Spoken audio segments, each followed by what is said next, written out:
E o tema da mensagem dessa noite é: Nisso eu creio, a doutrina da palavra. Então, crer na palavra é extremamente importante para o ser humano. Se nós não tivermos uma base de crença, de fé, fica difícil a nossa vida.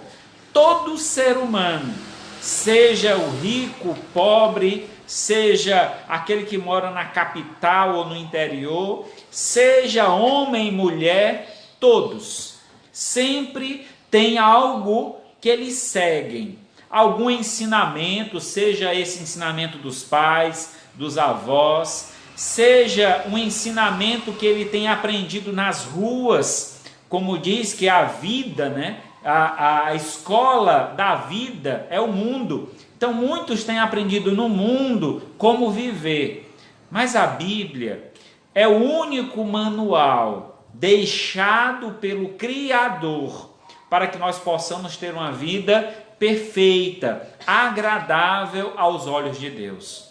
Então é importante compreender a Bíblia, é importante entender os motivos pelos quais ela foi escrita, para que assim possamos nós viver de modo adequado aos olhos de Deus. Então, nessa nova série de mensagens, tem como finalidade expor de forma clara as doutrinas fundamentais da Escritura. Nós vamos passar aqui por várias doutrinas, vários ensinamentos da Escritura que são fundamentais para a vida de todo cristão. Então, se você se intitula um cristão, um seguidor de Cristo, é necessário que essas doutrinas elas estejam gravadas em teu coração. É necessário que elas se tornem prática na tua vida, para que assim Deus seja glorificado através da nossa vida e você seja também edificado, você se torne a imagem e semelhança de Deus, como assim Ele nos criou. Então, através das doutrinas, nós esclarecemos a nossa fé. Temos então a palavra de Deus como um parâmetro para edificar vidas em santidade. Então, somente através da Escritura nós podemos chegar ao ideal que Deus planejou para nós, porque a Bíblia é o manual de vida. Toda criança, quando nasce, recebe um livrinho de vacina, pelo menos meus filhos receberam, né? Quando nasceram, receberam um livrinho de vacina, e a gente acompanha no longo dos anos que vão se passando, né? Cada vacina vai lá registrada, então é anotado, coloca a data, então aquilo é um registro, aquilo fica para a posteridade, para que qualquer informação, a pessoa saiba que aquela criança já tomou tal ou qual vacina. Mas sempre que uma criança nasce, deveria ser dada aos pais uma Bíblia, porque a Bíblia é o manual da vida. Se nós queremos ser um ser humano perfeito, queremos realmente viver uma vida boa, agradável e perfeita, é necessário ter a Bíblia em nossas mãos. Porque se Deus é o Criador de todas as coisas, se Deus escreve ou ordena que se escreva uma Bíblia, um livro, que na verdade não é um livro, nós vamos já entender. Então, se Deus autoriza e manda que se escreva este livro, é para que nós guiemos nossas vidas através dele. Então, que a Bíblia seja, sim, o manual da nossa vida, para que possamos ir bem em todas as decisões, que possamos prosperar nesta vida. Não só no aspecto financeiro, porque quando falamos de prosperidade, geralmente se pensa nesta área, mas a prosperidade também nos planos da vida, nos relacionamentos, no trabalho que escolhemos para a nossa vida, na função que vamos exercer neste mundo. Então é importante, e a Bíblia nos dá orientações sobre como devemos proceder de modo digno do Senhor. Eu queria então convidá-lo a abrir as suas Bíblias em 2 Timóteo, segunda carta de Paulo a Timóteo, capítulo 3, vamos ler do versículo 14 a 17, depois no capítulo 4, do 1 ao 5. Então são 2 capítulos que nós vamos ler, E aí estes versículos, primeiro o capítulo 3, do 14 a 17, depois o capítulo 4, do 1 ao 5, segundo Timóteo. Diz assim então a palavra de Deus: Tu, porém, permanece naquilo que aprendeste e de que foste inteirado, sabendo de quem o aprendeste, e que desde a infância sabe as sagradas letras, que podem tornar-te sábio para a salvação pela fé em Cristo Jesus. Toda a Escritura, ela é inspirada por Deus e útil para o ensino, para a repreensão, para a correção, para a educação na justiça, a fim de que o homem de Deus seja perfeito e perfeitamente habilitado para toda boa obra. Conjuro-te, versículo 1 do capítulo 4 de 2 Timóteo, conjuro-te perante Deus e Cristo, que há de julgar vivos e mortos, pela sua manifestação e pelo seu reino. Prega a palavra, insta, quer seja oportuno, quer não, corrige, repreende, exorta com toda a longanimidade e doutrina, porque haverá tempo em que não suportarão a sã doutrina. Pelo contrário, cercar-se-ão de mestres, segundo a sua própria cobiça, como que sentindo coceira nos ouvidos, e se recusarão em dar ouvidos à verdade, enganando-se ou entregando-se às fábulas. Tu, porém, sê sóbrio em todas as coisas, suporta as aflições, faze o trabalho de um evangelista e cumpre cabalmente o teu ministério. Muito bem, meus amados, essa leitura ela está inserida, num contexto em que Paulo está escrevendo a uma igreja e coloca Timóteo como sendo o interlocutor, aquele que levaria esta mensagem. Mas assim como a responsabilidade de Timóteo de levar essa mensagem também se aplicava a ele. É importante que quando nós que conhecemos a verdade, antes de ensinar esta verdade, é importante que nos tornemos então praticantes dela, para que ela tenha mais poder, mais força. Então Timóteo, Paulo escrevendo a Timóteo, ele traz à sua lembrança justamente o compromisso que Timóteo deveria ter com a palavra de Deus. Ele inicia dizendo que aquilo que ele aprendeu, ele deveria permanecer. Então, permanece naquilo que aprendeste e que foste inteirado. Quer dizer, na segunda viagem missionária de Paulo, ele então prega o evangelho para Timóteo, Timóteo se converte e então ele passa a seguir Paulo nas suas viagens missionárias. E durante essa viagem, certamente Paulo ia doutrinando, ensinando Timóteo sobre as Escrituras, sobre a palavra de Deus e como deveria ser o seu comportamento diante da Escritura. Então aqui ele está trazendo a memória. Timóteo, tu lembra do que tu aprendeu? Então tu não esquece disso, pratica, faz isso.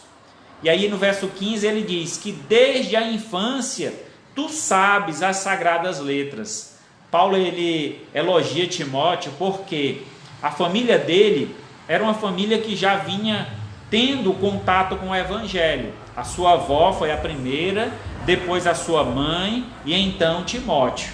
Então a fé da avó foi transferida ou transmitida para a filha e a filha agora para o neto. E este neto que agora se torna um homem e com a responsabilidade de um pregador, de um anunciador do evangelho. Então aqui Paulo traz tudo isso à memória. Olha, Timóteo, lembra disso. O que eu te ensinei, o que tua avó e tua mãe te ensinaram desde a infância. Pronto. Está lembrando de tudo isso? Sim. Pois pratica isso. Porque sabes que as sagradas letras podem te tornar sábio. Então a Bíblia tem um poder. Que poder é esse que a Bíblia tem? Poder transformador.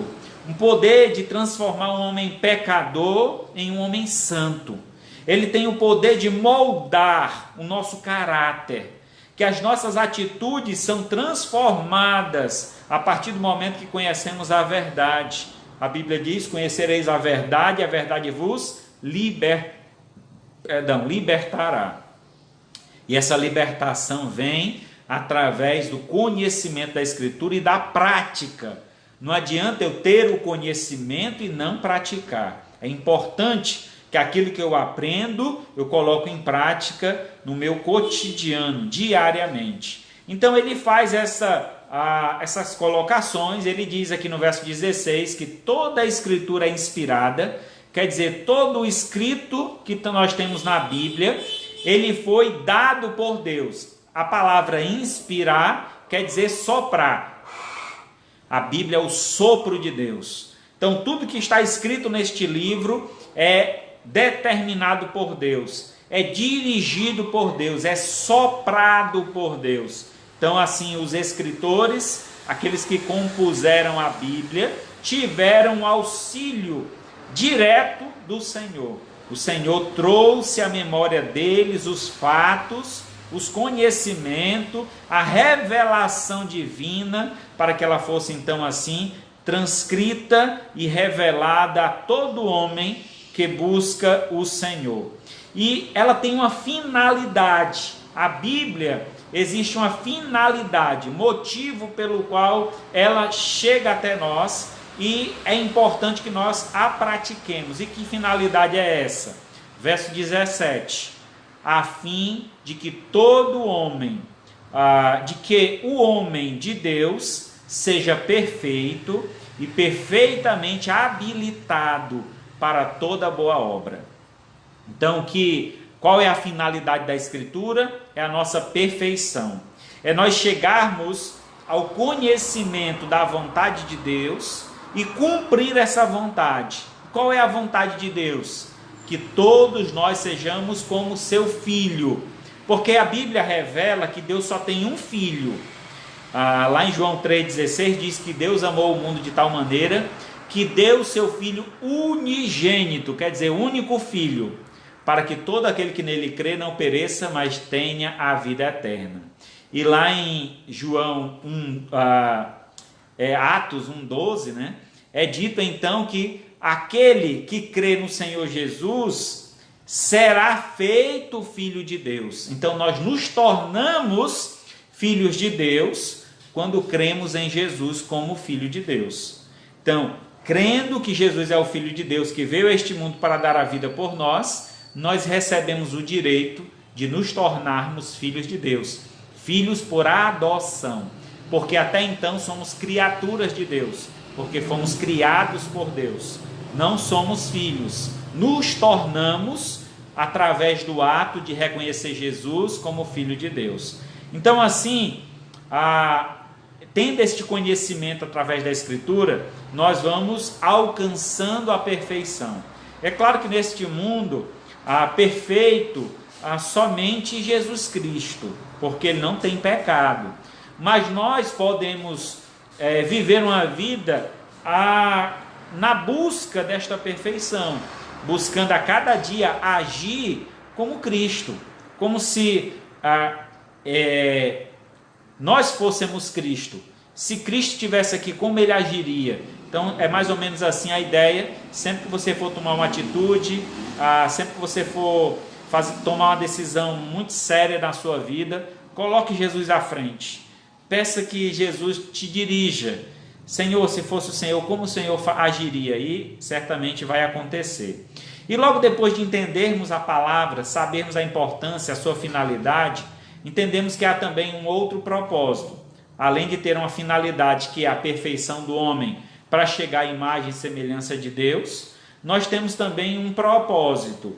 Quer dizer, estamos aqui, recebemos essa palavra com um propósito. Que propósito é esse? É pregar a palavra. Verso 2 do capítulo 4, ele diz: prega a palavra, insta, quer seja oportuno, quer não. Corrige, repreende, exorta com toda longanimidade e doutrina. Essa instrução que nos é dada na palavra de Deus para pregar é porque Deus sabe da importância. Os homens lá fora precisam conhecer a Deus. E só existe uma maneira de conhecer a Deus, que é por meio da palavra, que é por meio da Escritura. Então é necessário que o homem ouça a palavra de Deus. E para que o homem ouça, nós que conhecemos precisamos anunciar, precisamos pregar. Então, esta é uma responsabilidade de todo cristão. Todo aquele que conhece a palavra, ele tem condições, capacidade de ensinar esta palavra. Aquilo que aprendeste de mim, instruir a outros também. Então essa foi a instrução de Jesus. Aquilo que nós recebemos do Senhor deve ser passado de geração em geração, para todos que nos cercam. A transmissão oral, né, quer dizer, no passado não havia escritos, não havia livros como nós temos hoje, por exemplo, antes de Jesus, né? Então, no tempo de Moisés, no tempo de Noé, no tempo de Abraão. Então, como é que eles faziam? Havia uma transmissão, quer dizer, aquelas famílias se reuniam ao redor de uma fogueira, às vezes numa mesa, no momento do almoço, do jantar, e aí tinha um tempo de conversa. E aquele tempo, então, se contavam histórias de que ouvira dos seus pais, os teus antepassados. E essas histórias eram revelações dadas por Deus. Então, assim, a história era propagada. Mas hoje nós temos a facilidade, temos um livro em nossas mãos, com todas essas histórias registradas. Precisamos apenas ler. Então, leia a palavra, leia para os seus filhos, leia para os seus amigos, leia para os seus vizinhos, leia para quem você ama, porque essa palavra, ela é transformadora. Então, no verso 3, vemos que estamos vivendo os dias que o verso 3 diz, onde ele diz assim: pois haverá tempo em que não suportarão a sã doutrina, pelo contrário, cercar-se-ão de mestres, segundo a sua própria cobiça, como que sentindo coceira nos ouvidos, e se recusarão a dar ouvidos à verdade, enganando-se ou entregando-se às fábulas. Então, Paulo estava prevendo que chegaria um tempo em que as pessoas não dariam mais importância à Escritura. Então é necessário que a gente pregue a palavra enquanto é tempo. Aproveite as oportunidades. Se não houver oportunidade, crie essa oportunidade. Mas não deixe de pregar a palavra, porque só por meio dela é que nós podemos verdadeiramente levar salvação ao homem e o conhecimento de Deus ao homem. É necessário que o homem conheça a Deus. E este conhecimento vem através da Escritura. E os dias que nós estamos vivendo é da forma como a música que nós acabamos de ouvir, né? É um outro evangelho. Um evangelho mesclado. Um evangelho distorcido. Um evangelho que foge das origens dadas por Deus. Então é necessário que aquele que conhece a verdade, ele seja propagador da verdade, para que a mentira não tome uma proporção tão grande que quando chegarmos com a verdade, ela não seja aceita. Então, prega a verdade, anuncia essa verdade, dia após dia. E para que a gente faça isso, o versículo 5 diz que devemos ser sóbrios. A ideia de sobriedade é a ideia de você ter plena consciência do que você está dizendo, do que você está falando. E para eu ter plena consciência, eu preciso conhecer, aprofundar o meu conhecimento. Quanto mais eu me aprofundo no conhecimento de Deus, mais eu entendo esta verdade, mais fácil ela será aplicada na minha vida. Então eu busco esta verdade, eu pratico essa verdade, eu anuncio essa verdade. Assim, eu preciso ter plena consciência, estar sóbrio e não fora de si, né? O contrário de sóbrio seria embriagado. Então, alguém embriagado é alguém enganado, confuso. É alguém que está com a sua mente turva, distorcida. Se você já viu alguém embriagado, ele anda como se tivesse o chão bem alto, né? Os pés vão bem alto, ele fica tonto. Você aponta, quantos dedos está vendo aqui? É só um, ele diz, são dois, porque a vista está dupla. Então essa é a ideia de alguém que não dá ouvidos à Escritura e fica bebendo das fontes do mundo. Então ele se torna embriagado com o mundo, é confuso, com a mente distorcida, e a verdade ele não consegue entender. Então é necessário que sejamos sóbrios, tenhamos plena consciência da verdade, para que assim possamos anunciar e trazer esclarecimento aos que estão embriagados neste mundo. E assim, o texto nos revela estes pontos importantes, mas eu gostaria de trazer algo acréscimo, né, aquilo que é o conhecimento da Escritura básico, que é importante conhecer para que tenhamos então, ou possamos dar à Escritura este valor que ela merece. Então a melhor forma de conhecer alguém é através da comunicação, não é verdade? Então, por exemplo, quando você se aproxima ou do seu cônjuge, do seu esposo, da sua esposa, o primeiro contato, você queria conhecer essa pessoa. De onde você é? Qual o seu nome? O que é que você gosta de comer? Essas coisas básicas. Então, o conhecimento ele vem através da comunicação. Então, a gente precisa se comunicar para conhecer as pessoas. E com relação a Deus, como isso é possível? Como eu posso conhecer a Deus? Como eu posso me comunicar com Deus? Se eu não conheço a Deus, como é que eu vou me comunicar com Ele? Então, sempre que nos aproximamos de alguém, nós queremos conhecer mais sobre ele. Sendo impossível ao homem entrar diante de Deus, no altar de Deus, por conta do pecado, porque a Bíblia diz que nossos pecados fazem separação entre nós e o nosso Deus. Uma vez que nós estamos separados de Deus, como ter essa comunicação? Então esse é o ponto fundamental, que Deus, na sua rica misericórdia, Ele entrou em contato com o homem. Quer dizer, Deus se comunica conosco. Esse é o primeiro passo. Deus, Ele tomou a iniciativa para que nós nos conhecêssemos.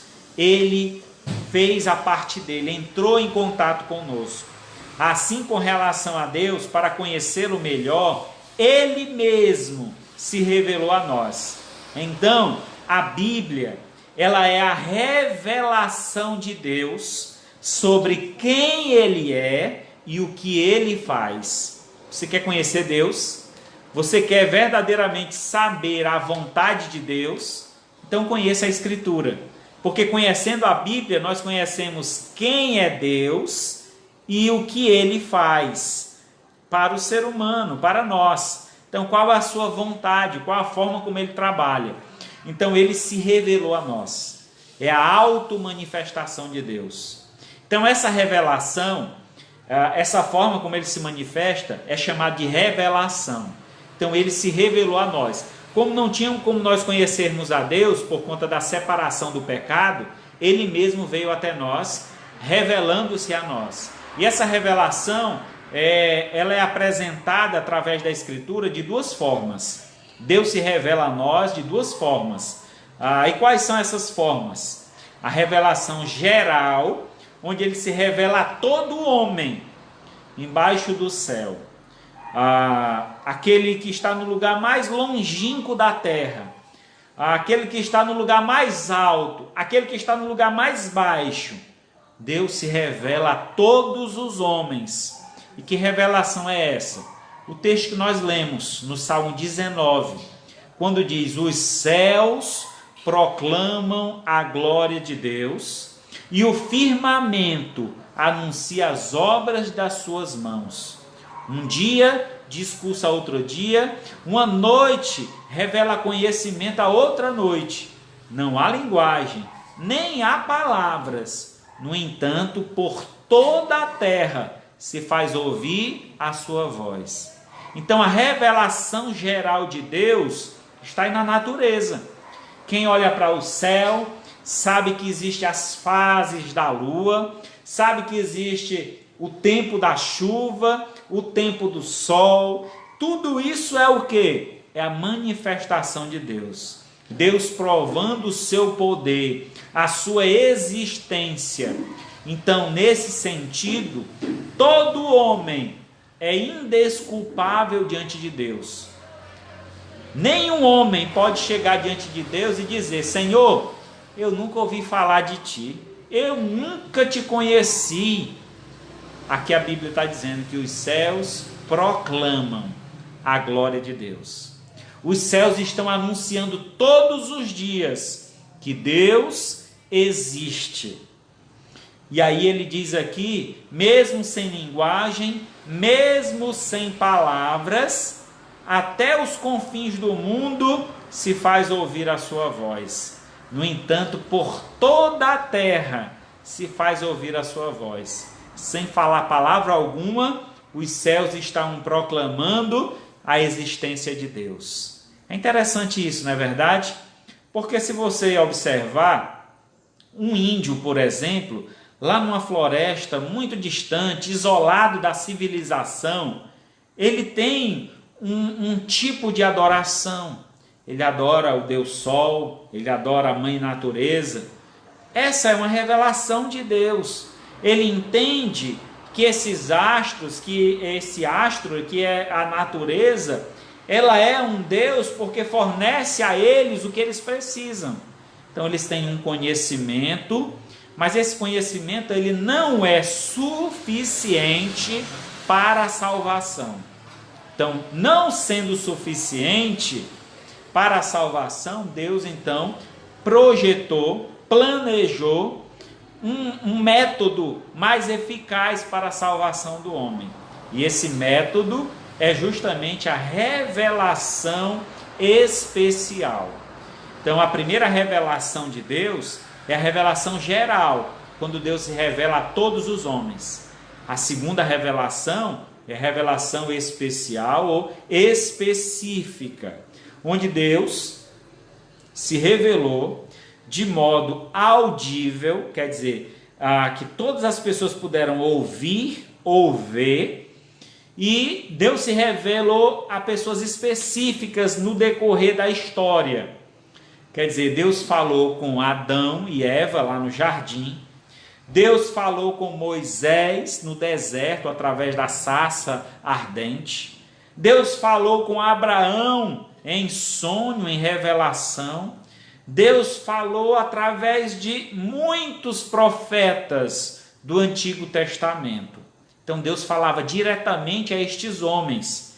Eles ouviram a voz de Deus, eles viram coisas que Deus revelou a eles. Então esta é uma revelação especial e específica. E qual é a função desta revelação? Essa revelação ela vem diretamente ao homem com o propósito de resgatá-lo, de trazê-lo ao conhecimento da verdade, e por meio desse conhecimento ele alcançar a salvação de Deus. Então essa revelação ela é através do falar divino, como eu já citei aqui os casos. Ela também é através da encarnação de Cristo. Jesus é o maior modo de revelação. Então a sua vida, o seu discurso foi uma revelação direta de Deus aos homens. Lá em João 14, gostaria então de fazer essa leitura do versículo. João capítulo 14, verso 9. Evangelho de João, capítulo 14, versículo 9, diz assim a palavra de Deus. Disse-lhe Jesus: Filipe, há tanto tempo estou convosco e não me tendes conhecido?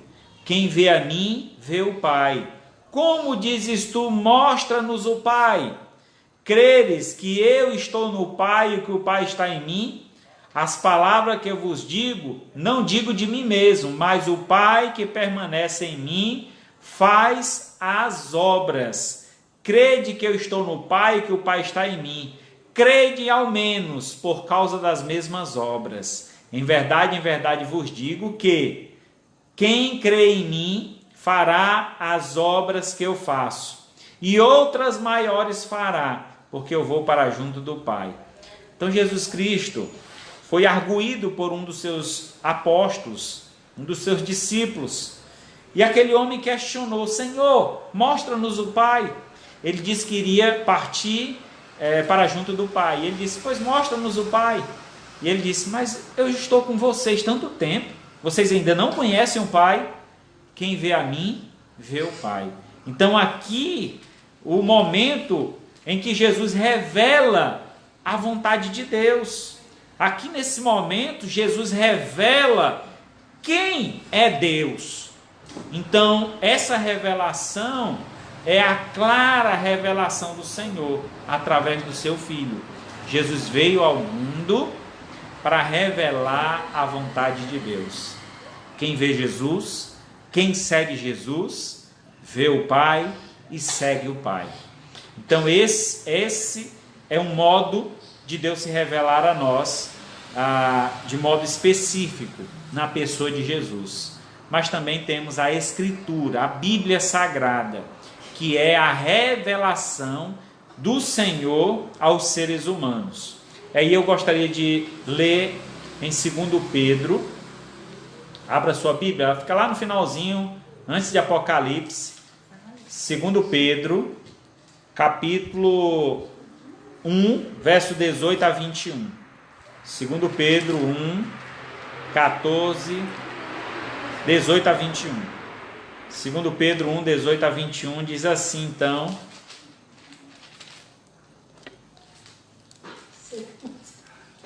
18 a 21. Ora, esta voz vinda dos céus, nós a ouvimos quando estávamos com ele no Monte Santo.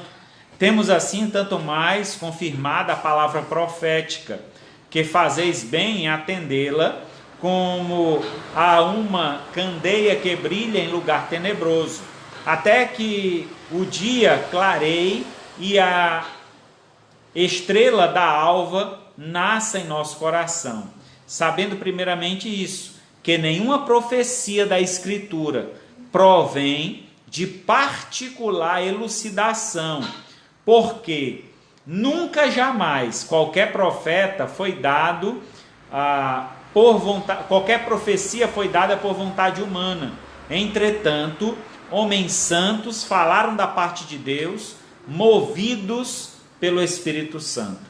Então aqui o apóstolo Pedro nos traz essa revelação, que tudo que está escrito neste livro, que tudo que foi revelado por Deus, não partiu de conhecimento humano, de revelação humana. Pelo contrário, foi dita e propagada diretamente de Deus. Então, os profetas falaram da parte de Deus, instruídos pelo Senhor. Sempre que eu leio esse versículo, eu lembro de uma história que um amigo me contou. Ele estava evangelizando um amigo de trabalho, um colega de trabalho. Ambos estavam no carro, o amigo dirigindo, ele no banco do passageiro, e ele falando da Bíblia e tal. O amigo que estava dirigindo disse assim: homem, tira isso da sua cabeça, porque esse negócio de Bíblia é enganação. Papel e caneta, todo mundo pode escrever o que quiser. Então esse negócio de Bíblia é coisa que os homens inventaram. E aí ele disse: para o carro aí, para. Aí ele parou o carro e disse: o que é, mano? Tu tem papel e caneta aqui no carro? Ele disse: tem aí no porta-luva, abre aí.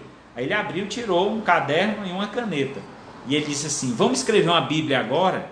Tu é doido? Tá vendo que a gente não consegue escrever uma Bíblia, um negócio difícil daquele? Mas como é que tu acabou de dizer que papel e caneta todo mundo escreve o que quer?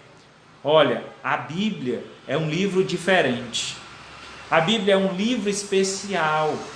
Porque, para você ter ideia, a Bíblia ela foi escrita num período de 1.600 anos. 16 séculos para se escrever a Bíblia. Tendo então como escritores 40 homens, 40 pessoas escrevendo um livro, imagina só. E aí estes homens, eles tinham culturas diferentes.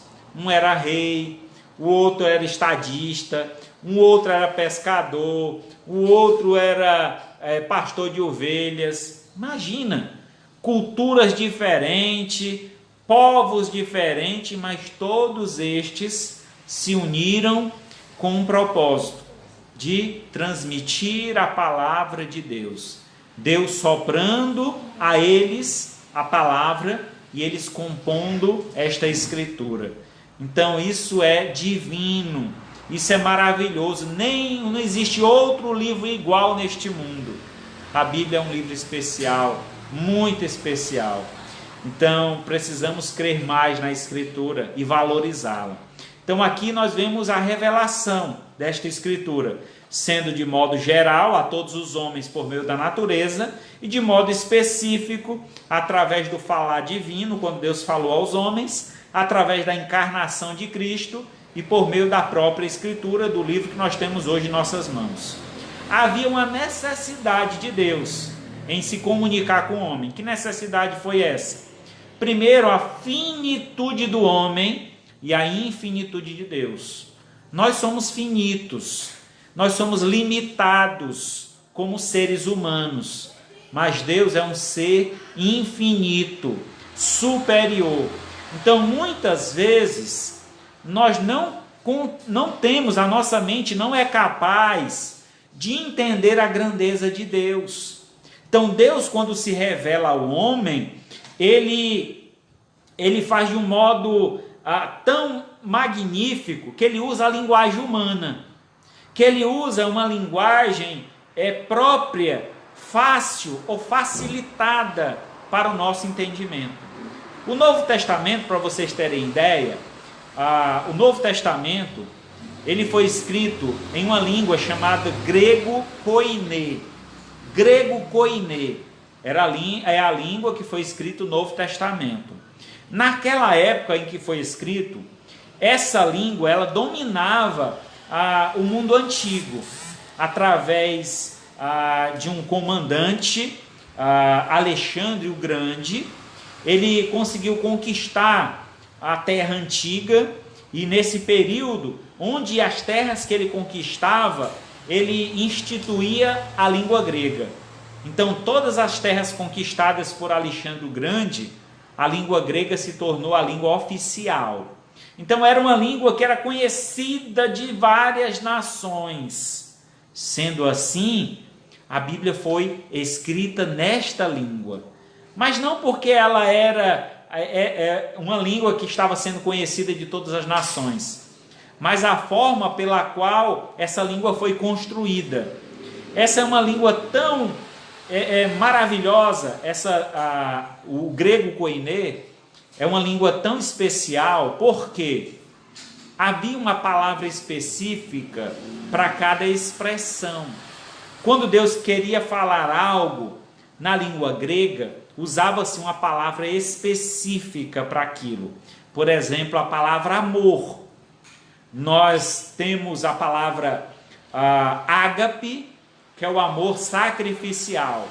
Quando diz que Deus amou o mundo de tal maneira, ali está dizendo que Deus sacrificou, mostrou um sacrifício ao homem. Que sacrifício foi esse? Enviando seu filho Jesus para dar a vida por nós. Então, havia uma palavra específica para amor. A mesma palavra amor, havia uma outra palavra quando se relacionava ao homem e à mulher. O amor eros, que aí vem o erotismo. A expressão eros era o amor entre homem e mulher. Havia um amor entre irmãos. Era um amor, agora me fugiu a memória, mas existia uma palavra específica para cada expressão, diferente da língua portuguesa. Por exemplo, se disser que eu falar a palavra manga, aí você pode interpretar essa palavra somente através do contexto. Por exemplo, o pastor mordeu a manga. Pode ser que eu mordi uma manga fruta ou a manga da blusa, não é? Mas aí o contexto é que vai determinar o que manga foi que eu mordi. Então a língua portuguesa, ela seria falha nesse sentido, porque ela dá margem para várias interpretações. Na língua grega não, era uma palavra específica. Então havia uma necessidade, essa finitude do homem, Deus usou da sua infinitude para se revelar a este homem de uma forma que ele entendesse. Além disso, havia outra necessidade. Para que o homem conheça Deus, é necessário que ele mesmo se revele. Sem Deus se revelar a nós, nós jamais iríamos conhecer a Deus. E a revelação especial também ela é necessária por conta da queda. Uma vez que o homem caiu no pecado, ele não tinha como se salvar, não tinha como sair daquela condição. Somente Deus, na sua rica misericórdia, é que pôde chegar até o homem, resgatá-lo, tirá-lo do lamaçal de pecados. Então Deus usa verdades conhecidas por nós para nos mostrar verdades divinas desconhecidas de nós. Deus usa verdades conhecidas por nós para nos mostrar verdades divinas desconhecidas de nós. Então, coisas que estão além da nossa capacidade, do nosso conhecimento, Deus nos revela de uma forma facilitada, de uma forma compreensiva, de uma forma que o homem entenda o que deve ser feito. Devemos entender, além desta revelação, a autoridade da Escritura. Cresce por autoridade o auto-reconhecimento das Escrituras dado a ela mesma como tal. Então a Bíblia, ela precisa ser crida como uma verdadeira palavra de Deus. Lá em Mateus 22, 29. Mateus 22 e 29. Diz assim a palavra de Deus. Respondeu Jesus: errais, não conhecendo as Escrituras, nem o poder de Deus. Então, toda vida que o homem despreza a Escritura, ele está errando, porque ele perde a oportunidade de conhecer a Deus e conhecer a sua revelação. Jesus fala estas palavras para os fariseus, homens religiosos, mas homens que estavam desprezando a revelação de Deus. Que revelação era essa? O próprio Jesus. Então, disse para vocês aqui que a revelação de Deus é a encarnação pelos religiosos. Então, eles desprezam a revelação de Deus e a autoridade da Escritura. Portanto, não foi assim em Israel, nem a igreja, por meio de Esdras, pais da igreja, sínodos, concílios ou papas, que determinam tal autoridade. Quem é que determina a autoridade da Bíblia? Não é igreja, não é religião, não é papa, não é pastor. Quem determina a autoridade da igreja é ela, ou a autoridade da Escritura é ela própria. Também não há autoridade acima da Escritura. Não, a não ser Deus, o Deus eterno, que por ela é ensinado, sendo ela a norma de conduta para o cristão em todos os assuntos. Então, um ponto importante com relação à autoridade da Escritura. A Bíblia, ela é o livro principal. Nenhum homem nesta terra tem poder ou autoridade acima da Escritura. Por exemplo, eu vou usar um exemplo aqui. A bula papal. A bula papal é um documento escrito pelo Papa. Então é dito que aquele documento, ele tem uma autoridade superior, né, acima da Bíblia. Por exemplo, um ensinamento dado por um pastor, por exemplo. Se esse ensinamento não está na Escritura, não tem autoridade. Por isso que sempre que eu ensino algo, eu trago um versículo bíblico, uma referência. Porque a Bíblia quem confirma, quem autoriza tal ensinamento. Então eu não posso ensinar nada que não esteja baseado na Escritura. A Bíblia é a base da nossa fé, da nossa prática. Então é importante que nós reconheçamos esta autoridade que é a Escritura. Em Hebreus, capítulo 4, verso 12. Porque a palavra de Deus é viva e eficaz, mais cortante do que qualquer espada de dois gumes, penetra ao ponto de dividir alma e espírito, junta e medula, e é apta para discernir pensamentos e propósitos do coração. Então a Bíblia, ela tem esse poder, essa autoridade, um poder tão grande de dividir o indivisível.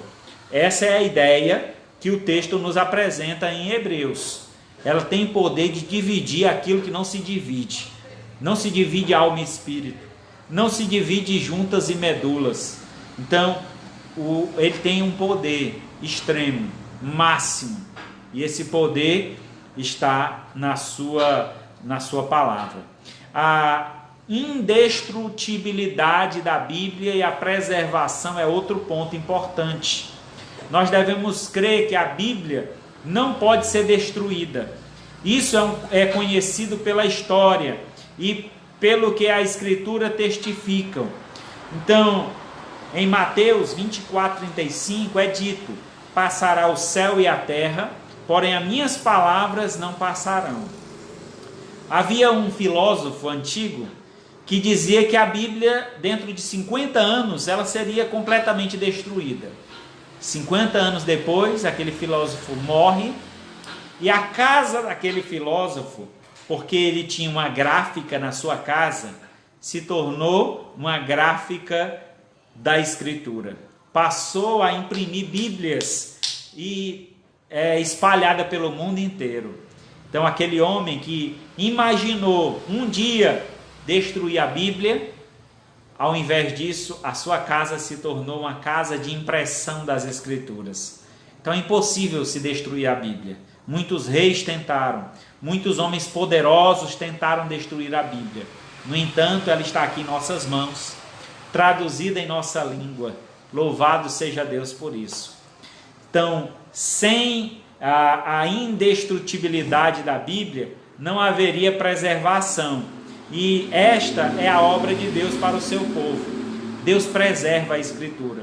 Há um poder nesta Escritura, que Deus não deixa que ela seja destruída.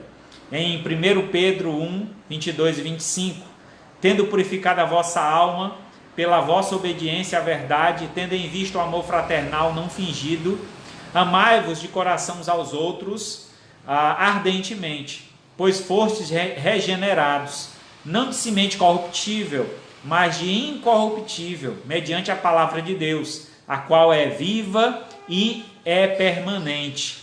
Pois toda a carne é como a erva, e toda a sua glória como a flor da erva. Seca-se a erva e cai a sua flor. Porém, a palavra do Senhor permanece eternamente. Ora, esta é a palavra que nos foi evangelizada. Há na palavra, para finalizar, um poder transformador. Então, a Bíblia, ela tem um poder transformador. Essa revelação produz resultados na vida do cristão. E esses resultados trazem, então, uma fé genuína. Lá em Romanos 10, 13, assim a fé vem pela pregação, e a pregação pela palavra de Cristo. Eu só tenho fé porque ouvi a palavra de Deus e ela transformou a minha vida. Então só é possível ter fé por meio da palavra. Alguém que não conhece a Bíblia, não conhece a palavra de Deus, não pode ter esta fé transformadora. Ela também, a Bíblia, ela traz vida nova. Lá em Tiago 1,18 diz: pois, segundo o seu querer, ele nos gerou pela palavra da verdade, para que fôssemos como que primícias das suas criaturas. Nós fomos então gerados por Deus. A Bíblia diz: aquele que está em Cristo é nova criatura. As coisas velhas já passaram, e eis que se fizeram novas todas as coisas. Quando conhecemos a palavra, ela nos abre uma nova oportunidade de vida. Então aquele que está em Cristo torna-se uma nova criatura. Deixa de ser apenas uma criatura e se torna filho de Deus. E ela também traz perfeição ao homem regenerado. O homem que conhece a Bíblia e pratica a Bíblia, ele é transformado. Dito lá em 2 Timóteo 3,16, toda a Escritura é inspirada por Deus, útil para o ensino, para a repreensão, para a correção e para a educação na justiça, a fim de que o homem de Deus seja perfeito e perfeitamente habilitado para toda boa obra.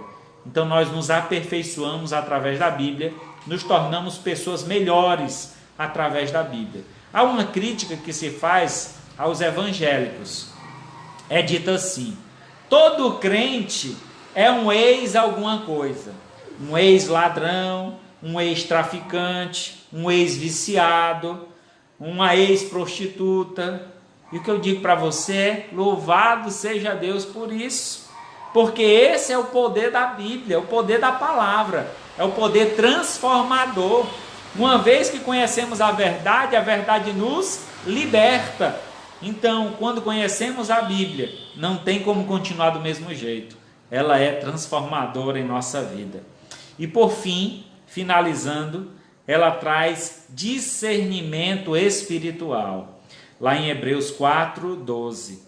Porque a palavra de Deus é viva e eficaz, mais cortante do que qualquer espada de 2 gumes, penetra ao ponto de dividir alma e espírito, junta e medula, e é apta para discernir pensamentos e propósitos do coração.